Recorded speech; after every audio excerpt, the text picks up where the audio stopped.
మొన్నటిదాకా మీరు వర్గీకరణ మీద గట్టిగా మాట్లాడారు. సో కాంగ్రెస్ కూడా ఒక అవుట్కమ్ సరే వీళ్ళు క్లెయిమ్ చేస్తున్నారు, అటు బీజేపీ వాళ్ళు క్లెయిమ్ చేస్తున్నారు. సో మీరు మధ్యలో ఉన్న మీలాంటి వాళ్ళ అభిప్రాయం ఏంటి? ఇప్పుడు అది అమలుకు అటు ఇటుగా ఊగిసలాడుతున్నట్టుందా, అమలు అయినట్టేనా?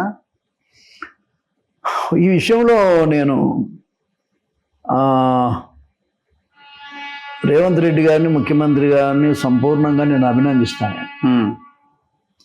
కారణాలు ఏమైనా రకరకాల ఒత్తిడులున్నా, ఇది కావద్దు, ఇది చేయొద్దు అనేటువంటి అభిప్రాయాలు ఉన్నప్పటికీ పార్టీలో అది ముందు నిలబడి ఈ వర్గీకరణ అనేటువంటిది అసెంబ్లీలో సుప్రీంకోర్టు జడ్జిమెంట్ రావటం, వెంటనే నిమిషాల మీద వారు అసెంబ్లీలో ఇది చేస్తాననేటువంటి ప్రకటన చేయటం, అది చాలా ఆనందం అనిపించింది నాకు. అప్పటి నుంచే నేను చాలా సైలెంట్ అయ్యా. వాస్తవంగా అంతమంది చాలా అగ్రెసివ్గా ఉంటాను. నేను సైలెంట్గా ఉండటానికి కారణం కూడా ఎన్నో ఏళ్ళుగా ఒక రాజ్యాంగపరమైన హక్కు అది.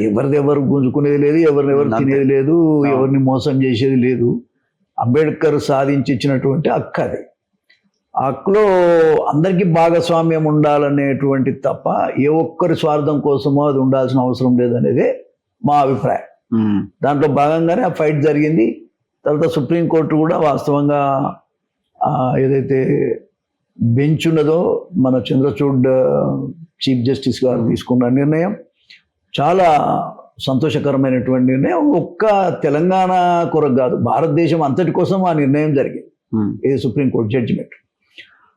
ఇది తెలంగాణ కోసం చేసింది కాదు, ఇది మొత్తం భారతదేశంలో ఉన్నటువంటి అన్ని రాష్ట్రాల గురించి చేసినటువంటి జడ్జిమెంట్. దాంట్లో భాగంగా ఇక్కడ ఉద్యమం అనేది ముందున్నది కాబట్టి ఇక్కడ రేవంత్ రెడ్డి గారు తొందరగా నిర్ణయం తీసుకోవటం, అది కూడా ఆయన మీద కూడా ఒత్తిడి వచ్చి ఏబిసిడి కాకుండా చెయ్యాలనే అభిప్రాయం ఉన్నటువంటి వ్యక్తులందరికీ కూడా చెంపపెట్టలాగా చేసిండు.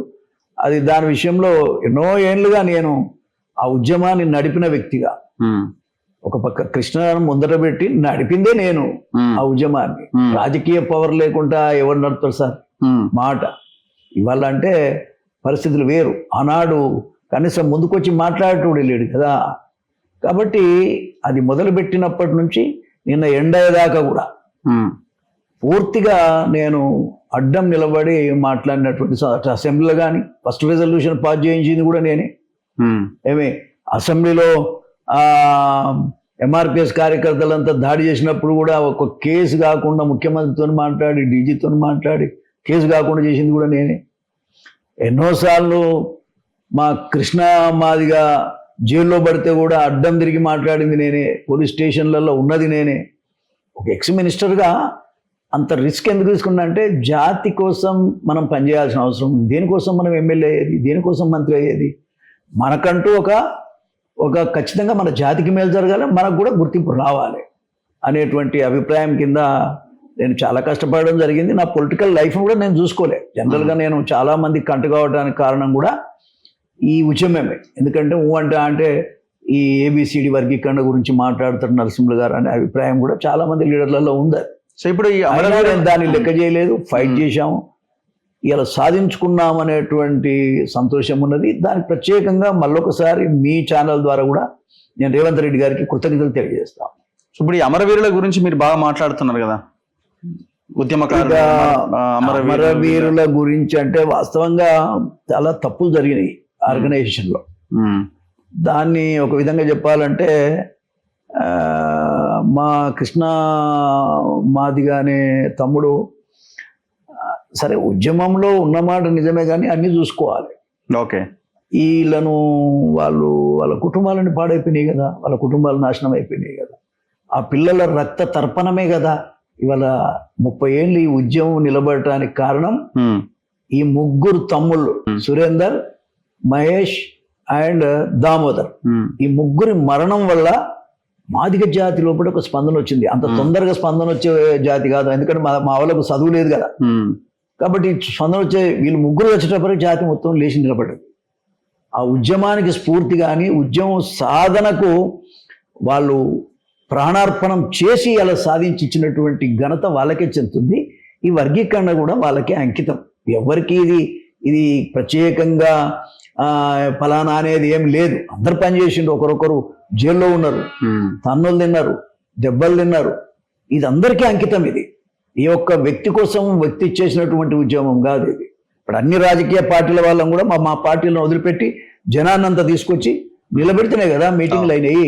ఆ తర్వాత ఆ ఇష్యూ అనేది ఆ మీటింగ్ వరకు దీని వరకే. మళ్ళీ తర్వాత ఎవరి పొలిటికల్ పార్టీల వాళ్ళు ఉన్నారు, ఎవరి రాజకీయం వాళ్ళు చేసుకున్నారు.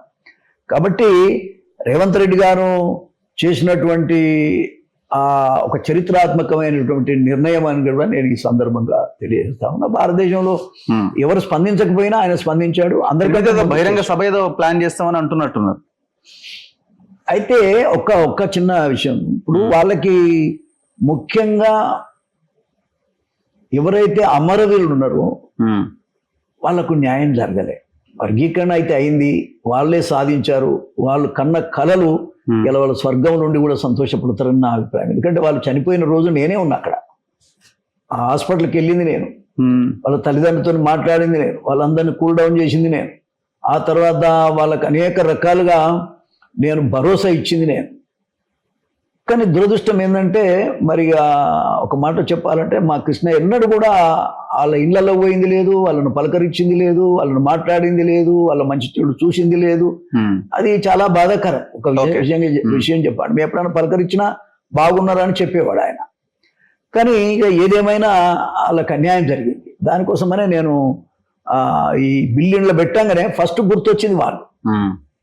ఈ బిల్లు సాధనకి ఎవరు కారకులు అనేది ఒకసారి మనం ఆలోచన చేస్తే, ఎవరైతే అసలు ఆ ఉద్యమం కొరకే మరణించిండ్రో, పెట్రోల్ పోసుకొని కాలి బూడిదైనరో ఈ ఉద్యమం కొరకు, ఇది వాళ్ళకి అంకితం. మరి వాళ్ళ కుటుంబాలను చూద్దామని వెంటనే వెళ్ళాను నేను. వాళ్ళు ఇళ్ళ దేవుంది, వాళ్ళు పాపం తినడానికి తిండి లేదు, ఉండడానికి ఇల్లు లేదు.